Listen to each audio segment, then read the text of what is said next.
हरे कृष्णा। राधे राधे।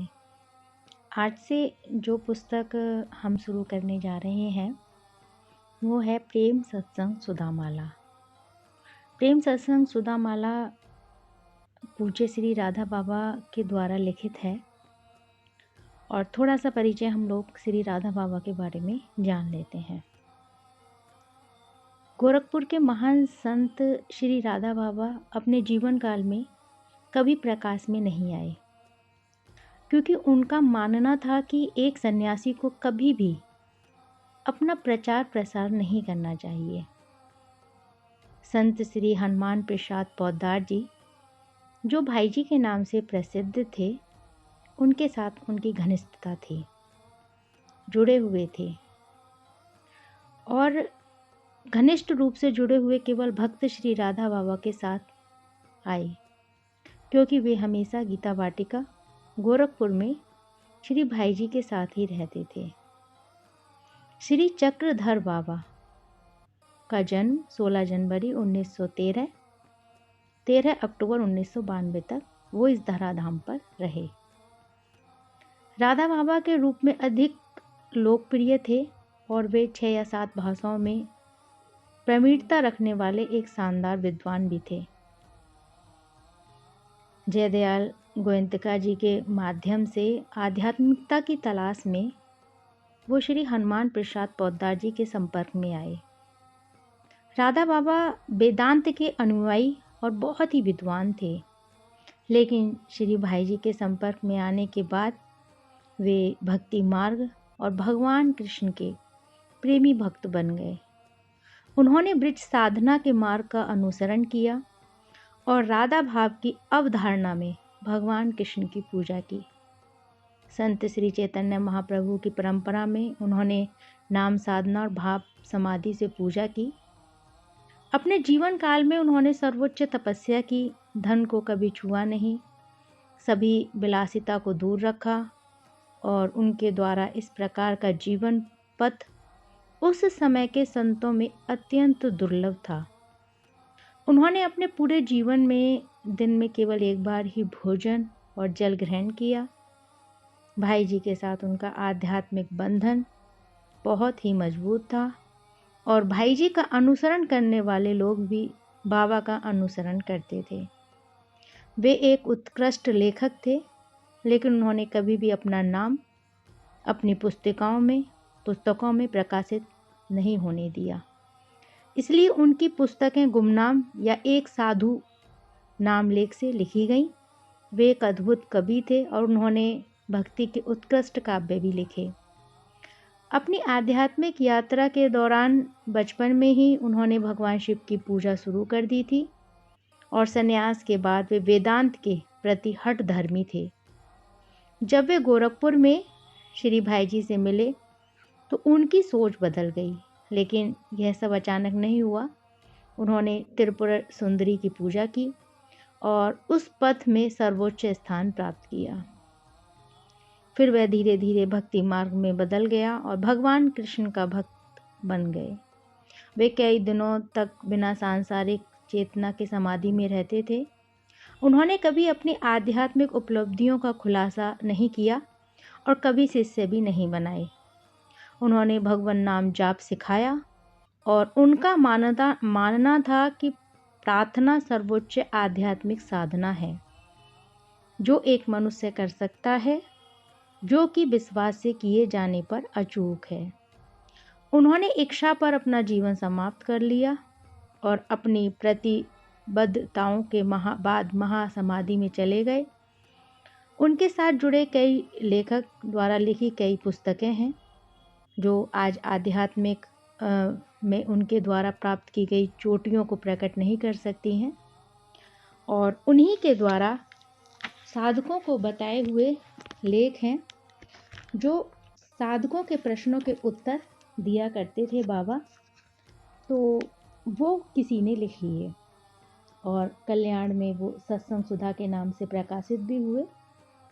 और उसके बाद एक पुस्तक बनाने की, प्रकाशन करने की एक योजना बनी, जिससे उस पुस्तक का नाम प्रेम सत्संग सुधा माला के नाम से, माला की 108 मणियों की तरह जो राधा बाबा की साधक के लिए बताई हुई बात है वो लिखी गई 108 रूप में प्रकाशित हो रही हैं। और इस पुस्तक का नाम प्रेम सत्संग सुधामाला है।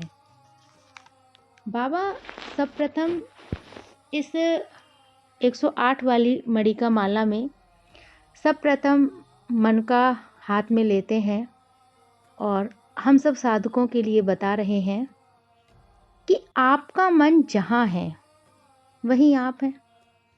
इस बात को गांठ बांधकर याद कर लें। आप यहाँ बैठे हुए आप यदि कलकत्ते की दुकान का चिंतन करते हैं तो आप असल में हैं कलकत्ते में ही।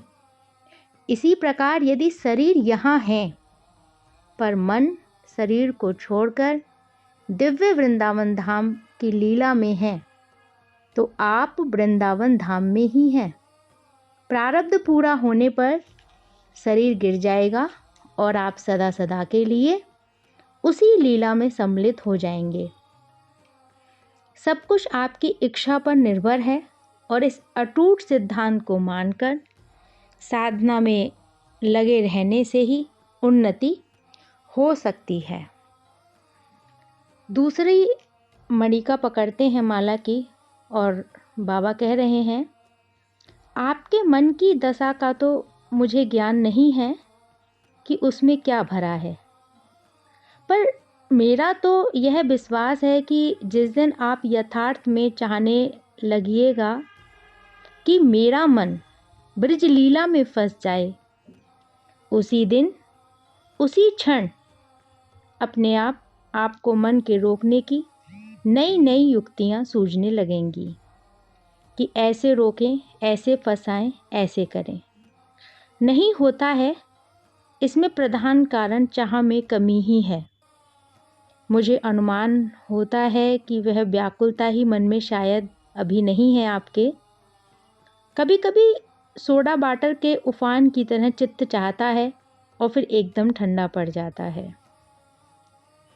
तीसरी मणिका में राधा बाबा बोलते हैं कि यहाँ घड़ी दिख रही है, पर यह बिल्कुल सत्य बात है कि इस घड़ी की जगह श्री कृष्ण है।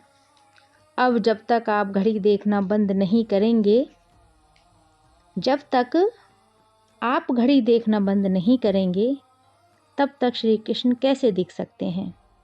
क्योंकि मन तो एक ही है और वह एक ही काम करेगा, चाहे घड़ी को देखें और चाहे श्री कृष्ण को। श्री कृष्ण को देखने पर घड़ी नहीं दिखेगी और घड़ी को देखने पर श्री कृष्ण नहीं दिखेंगे। वैसे ही मन से या तो जगत का चिंतन होगा या फिर श्री कृष्ण का चिंतन होगा। जहाँ जिस किसी भी पदार्थ का चिंतन आपका मन करता है, वह पदार्थ उनकी ही माया की रचना है, उन्हीं की ही एक लीला है। जब तक आप इस लीला को छोड़कर उनकी उस दिव्य चिन्मयी लीला में मन नहीं ले जाएंगे, तब तक कोई दूसरा क्या करेगा। आप कहें कि हमसे ऐसा होता नहीं है, इसका साफ उत्तर है कि आपका मन अभी यह चाहता ही नहीं है कि इस लीला को छोड़कर उस परम दिव्य लीला में जाया जाए। चौथी मणिका में बोल रहे हैं राधा बाबा कि आरंभ में कठिनाइयाँ होती हैं, पर ऐसी ऐसी युक्तियाँ हैं कि जिनके करने से मन बस में होगा ही। जब तक मन उसमें लीन नहीं होगा, तब तक केवल पढ़कर वह आनंद आप ले ही नहीं सकते। आप करना चाहें तो मैं एक युक्ति आपको बतला सकता हूँ, पर वह होगी करने से ही। मान लें आप हरे राम जपते हैं, आप इसको जपते रहें, पर प्रत्येक मंत्र के उच्चारण के साथ एक बार आप यह ध्यान कीजिए कि श्री प्रिया प्रियतम एक वृक्ष के नीचे खड़े हैं, संध्या के समय कहीं चले गए। टीवे पर बैठकर देखिए, एक सड़क है, अत्यंत सुंदर सड़क है और उस पर वृक्ष ही वृक्ष लगे हैं। अब प्रत्येक वृक्ष के नीचे आप एक बार श्री कृष्ण को एवं श्री राधा रानी को देखिए तथा माला के मन के फेरते चले जाइए। इस प्रकार 3 माला अर्थात वृक्ष के नीचे 300 बार श्री प्रिया प्रियतम का दिव्य चिंतन कीजिए। इस दृढ़ निश्चय के साथ ही यह करना ही है। यह अभ्यास यदि बढ़ गया और कहीं 16 माला महामंत्र षोडश मंत्र नाम में हो गया तो आगे मन को टिकाने में बड़ी सुविधा मिल जाएगी। पहले 3 माला से ये आरंभ करेंगे। वास्तव में यदि आप चाहते हैं तो आपको यह करना ही पड़ेगा। धीरे धीरे मन की बदमाशी मिटानी ही पड़ेगी। आप देखें, मन तो जैसे आज बदमाशी कर रहा है, मरते समय और भी अधिक बदमाशी कर सकता है तथा पता नहीं कब किस संग में फंसकर मन पर कैसा रंग चढ़ जाए। अतः उसके पहले ही मन की बदमाशी को पूरी तरह मिटा दें। उसके लिए यह बड़ी सुंदर युक्ति है। एक युक्ति और भी है, पर पहले आप इसे करेंगे, फिर आगे की युक्ति कभी पीछे बताई जा सकती है। वह युक्ति संक्षेप में यही है कि जैसे माला का जो नियम चल रहा है वह चले, पर खूब कड़ाई से चले। यह नियम बना लो कि लगातार 3-4 घंटे बैठकर ब्रज संबंधित 5000 चीज़ों को याद करूँगा।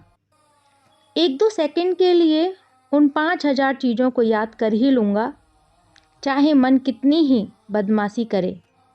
उसके लिए एक किताब बनाकर अपने पास रख लेनी चाहिए तथा 1, 2, 3 ऐसे नंबर लगाकर जैसे पाठ किया जाता है ना, वैसे एक एक चीज़ को पढ़ते जाना चाहिए और उसका 1-1 सेकंड के लिए ही चित्र मन से बांधते जाइए तथा जीभ से नाम चलते रहना चाहिए। होता यही है कि मन भागने लगता है, पर नियम के कारण जहाँ साल 6 महीने प्रतिदिन दृढ़ता से ऐसा हुआ कि अभ्यास बस मन को ठीक उसी समय प्रतिदिन वहाँ आना पड़ेगा। पर बिना नागा इस नियम को निभाने से ही सफलता मिलती है। हाजिरी मुलाहिजा शिष्टाचार के फेर में पड़ने पर तो कोई नियम नहीं सधता। पहले आप ये 3 माला वाला नियम आज से या कल से शुरू करें और इसको खूब कड़ाई से चलाएं। देखें, विषयों में सुख नहीं है, पर तो भी सुख की भ्रांति होती है ना। इसका रहस्य मैं आपसे निवेदन करता हूँ कि यह भ्रांति क्यों होती है। मान लें खूब जोर से भूख लगी है, अब खाने के समय बड़ा आनंद मिलता है, पर असल में यह जो आनंद मिलता है वह खाने की वस्तु से नहीं आता, वह आता है उन भगवान से जो हृदय में बैठे हैं। होता यही है कि मन में इच्छा हुई, उत्कट इच्छा हुई कि कुछ खाऊं। ऐसी इच्छा की पूर्ति जब होती है तब उतनी देर के लिए मन की चंचलता मिट जाती है और वह स्थिर हो जाता है।